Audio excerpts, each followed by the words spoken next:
Recentemente foi promovido pela SIC, se não estou em erro exatamente, acho que foi a SIC, um debate sobre o papel da mulher na sociedade. E eu acho que este tipo de debates não fazem sentido absolutamente nenhum. Este debate foi promovido por figuras como a Andreia Sousa Viegas, a Adriana Cardoso, a Ruth Souza, se não estou em erro, e depois também outro elemento do painel cujo nome eu já não me estou a recordar. E reparem, neste debate existe apenas uma opinião legítima, que é: a mulher é aquilo que ela quiser ser. A mulher, assim como qualquer outro indivíduo, pode ser aquilo que quiser ser, a não ser que aquilo que quiser ser constitua um crime. Portanto, é esta a opinião legítima. E se é esta a opinião legítima, se é esta a opinião que efetivamente importa, é muito perigoso debater-se isto, porque realmente debater-se isto traz à tona a ideia de que existem outras opiniões legítimas. De que opiniões que no fundo visam limitar a liberdade da mulher são tão legítimas como esta que compreende que a mulher é capaz de se autodeterminar. Que a mulher é capaz de definir o seu rumo. Mesmo que ela entenda que o seu rumo seja ficar em casa a tomar conta dos filhos. Se a mulher realmente entender que deve ficar em casa a tomar conta dos filhos, então fica em casa a tomar conta dos filhos. Desde que de facto isso seja uma opção tomada de livre e espontânea vontade, sem coação, então a mulher pode fazer isso. E quando nós abrimos o debate sobre um tema como este, nós estamos a legitimar todas as opções que entendem que a mulher não deve ser livre para escolher aquilo que efetivamente quer fazer. Estes debates para mim são altamente problemáticos, porque estes debates no fundo o que fazem é colocar duas opiniões, uma legítima e outra completamente parva da vida, completamente ilegítima, e torná-las iguais, e torná-las equivalentes. Era quase como meter uma pessoa a dizer: não, eu acho que as pessoas têm direitos, eu acho que efetivamente temos de respeitar os direitos humanos, e colocar outra pessoa a dizer assim: não, nós não devíamos respeitar os direitos humanos. Ao colocar estas duas opções em cima da mesa e pô-las a debater como iguais, no fundo nós estamos mesmo a criar uma falsa equivalência entre algo que efetivamente é legítimo e algo que, por outro lado, é abjeto. Se só existe, de facto, uma resposta a esta pergunta, que é a resposta de bom senso, que é: a mulher decide aquilo que quiser fazer sem qualquer coação, então nem sequer deveria haver debate. Porque quando se estabelece um debate em torno deste tema, está-se a assumir, ou está-se a levar o espectador a assumir que de facto existem outras opções que são tão legítimas como não limitar a liberdade da mulher. E vocês agora que estão a ver isto podem perguntar assim: ó Miguel, mas então tu estás a limitar a liberdade de expressão de quem acredita que de facto as coisas são diferentes, que, por exemplo, a mulher deve assumir um papel de subordinação em relação ao homem. Eu não estou a limitar a liberdade de expressão de ninguém.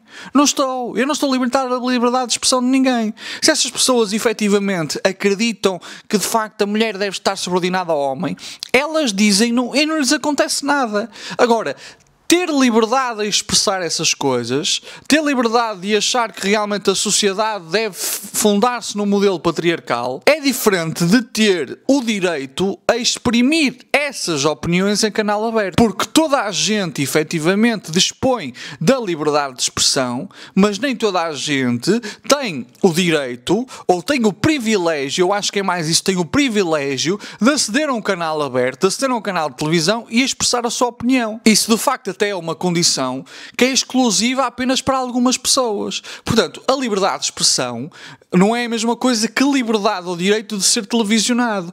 E eu acho que, de facto, um canal aberto como a SIC, eu acho que foi mesmo a SIC, tenho quase a certeza que foi a SIC, ao tentar colocar em debate uma coisa que tem de ser óbvia e as nossas sociedades devem trabalhar para que seja óbvia, ao colocar em debate está realmente a prejudicar aquilo que de facto deve ser a perspectiva consensual segundo o bom senso, que é: a mulher é aquilo que ela quiser ser. Pronto.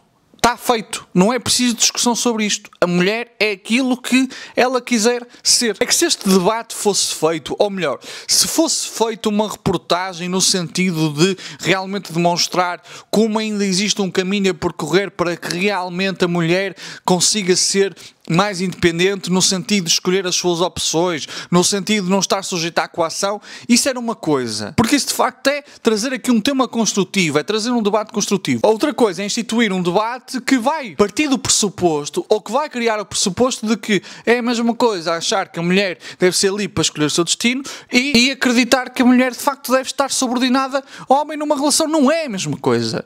Não são perspectivas equivalentes e nas nossas sociedades nós não devemos podemos querer voltar para trás de forma a achar que essas perspectivas são igualmente legítimas porque não são. E as pessoas que acreditam nisso, acreditem nisso à vontade. Isso não significa obrigatoriamente que essas opiniões tenham de ser exprimidas em canal aberto, com tantos espectadores a ver. Dito isto, antes de continuar com o vídeo propriamente dito, o meu nome é Miguel Faria, sou mestre em Ciência Política pela Escola de Economia e Gestão na Universidade do Minho, sou também doutorando em Ciência Política e Relações Internacionais pela Escola de Economia e Gestão, agora Escola de Economia e Gestão em Ciência Política da Universidade do Minho. Tenho aqui um canal de Ciência Política com viés marxista, portanto, se vocês quiserem ajudar o canal a crescer, façam o seguinte: coloquem gosto, comentem, já sabem que não têm de comentar nada relacionado com o vídeo propriamente dito, podem comentar apenas aquilo que comeram ontem, que séries é que andam a ver, que jogos é que andam a jogar, que animes é que andam a consumir, que empreendimentos culinários é que andam a tentar na cozinha, enfim, toda uma série de coisas para realmente levar o algoritmo a compreender que este canal tem tração. Eu agora também tenho um curso de Ciência Política disponível no Patreon, eu vou deixar toda essa informação na descrição. Vi alguns elementos do debate, eu, por exemplo, acho que foi a Ruth a dizer que o homem deveria ser o provedor, para depois dizer que ela não dependia de nenhum homem porque ela trabalhava e sustentava-se a si própria. O meu marido não podia fazer esse trabalho, eu não tenho marido. Eu sustento-me sozinha. E, portanto, eu moro sozinha. Aliás, moro com um bulldog inglês. Sustento-me sozinha. Moro sozinha há 5 anos. Comprei casa com 27 anos. Que este é um ponto que eu acho muito engraçado. Um ponto que eu acho muito engraçado é que nós temos aqui o surgimento de um movimento de tradwives, de traditional wives, de mulheres que de facto acreditam que devem estar subordinadas ao homem, que devem passar mais tempo na cozinha, que devem realmente cozinhar e deixar que seja o homem a garantir o sustento da casa. Mas depois essas chamadas tradwives são malta que tem o seu próprio negócio. São malta que, se nós formos a ver, muitas vezes não depende de homem absolutamente nenhum. São malta que fala em cuidar do filho e não tem filhos. São malta que fala de cumprir um papel tradicional na sociedade, mas se nós formos a ver, essa malta não tem um papel tradicional na sociedade. São malta que se calhar até afirma acreditar que o homem deve assumir posições de liderança ao invés da mulher. E, no entanto, elas estão a assumir posições de liderança em movimentos políticos. São contradições ambulantes que nem sequer cumprem com aquilo que acreditam. A mulher deve estar subordinada ao homem, a mulher deve estar na cozinha. Então deixa de ser deputada, por exemplo. Caso da Rita Matias. Deixa de ser deputada, fica em casa a cuidar dos filhos, deixa que o teu homem te sustente.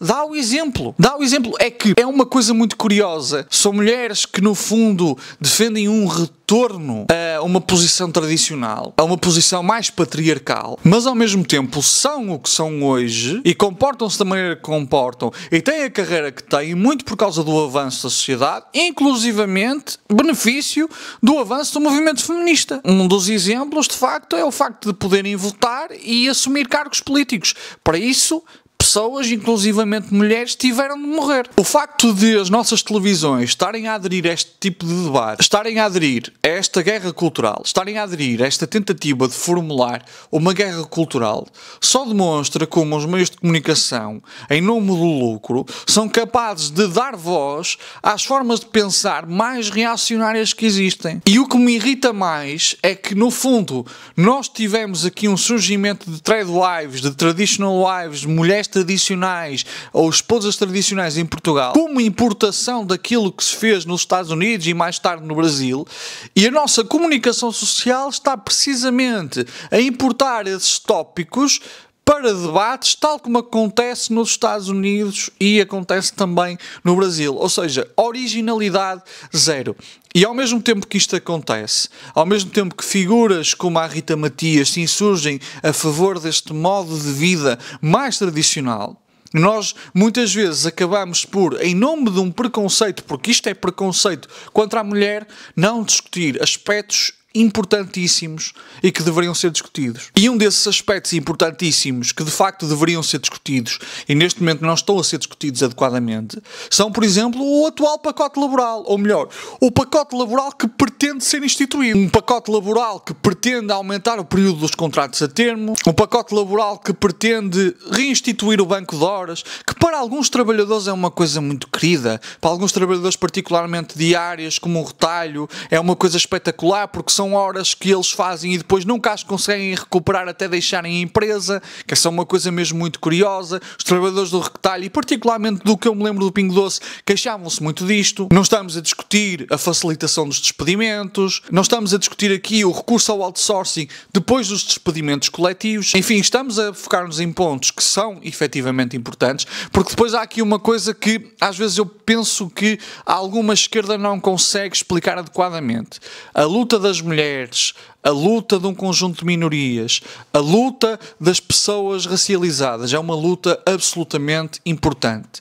E nós não devemos dizer que essas lutas não são importantes e que só a luta classista importa. Não. A classe tem aqui um elemento importante. A classe tem um elemento conector. A classe tem um elemento que realmente vai conectar todas estas lutas. Porque, em boa verdade, tanto a mulher como o negro, como a pessoa LGBT são trabalhadores. E o elemento de classe é o que vai construir aqui talvez um elemento de solidariedade entre todos estes agrupamentos sociais. Portanto, não se deve desconsiderar estas lutas. Agora, o que se deve apontar é que muitas vezes o preconceito, o ressentimento, o medo, inclusivamente, em relação a estes agrupamentos sociais, é instrumentalizado precisamente para não se discutir coisas que afetam todos os agrupamentos sociais de forma transversal. Afetam brancos, afetam negros, afetam pessoas heteronormativas, afetam pessoas LGBT. O pacote laboral vai afetar todos.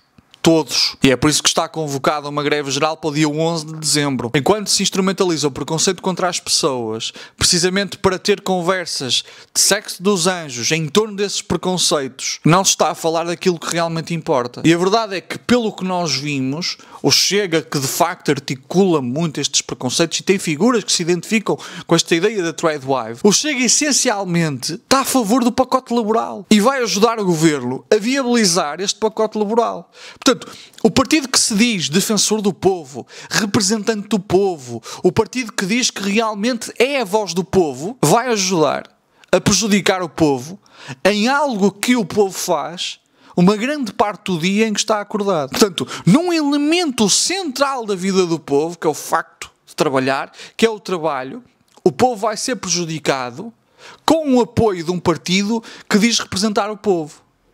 E como esse partido sabe perfeitamente que é nestas situações que demonstra não representar o povo, precisa estar constantemente a articular e instrumentalizar o ressentimento contra pessoas racializadas, contra pessoas LGBT, etc, etc, contra até uma ideia de pânico moral em relação a coisas como o marxismo cultural, para realmente encobrir, para realmente desviar a agenda mediática daquilo que é um problema que afeta toda a gente de forma transversal. E irrita-me profundamente que a comunicação social deca estas coisas, mas faz todo sentido, porque, de facto, a comunicação social pertence, tirando a RTP, não é? Mas a RTP parece cada vez mais os meios de comunicação privados. A comunicação social pertence a um conjunto de proprietários privados e esses proprietários privados vão beneficiar bastante do pacote laboral.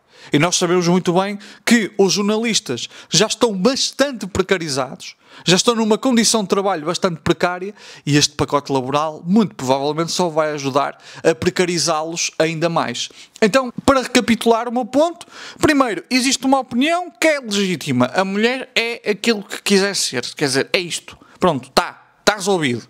Depois, o facto de estes temas estarem constantemente a ser trazidos à tona, quer nas redes sociais, quer na comunicação social, tem ajudado bastante a instrumentalizar o preconceito para não se falar de temas que são transversais e que unem as pessoas. O pacote laboral é um elemento social e económico que vai afetar bastantes pessoas, que nos vai afetar a todos de forma transversal.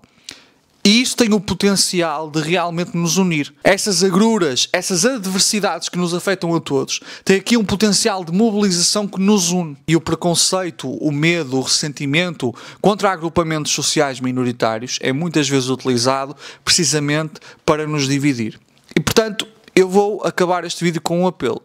Não deixes que te dividam, não deixes que te façam pensar que o trabalhador ao teu lado é o teu inimigo. Percebe que este pacote laboral vai-te afetar tanto a ti como a ele e, portanto, junta-te a ele, porque nós vamos ter de lutar contra isto. Associações, sindicatos e partidos. Associações, sindicatos e partidos. As classes dominantes têm horror aos coletivos. Associações, sindicatos e partidos. As classes dominantes têm horror aos coletivos. Associações, sindicatos e partidos.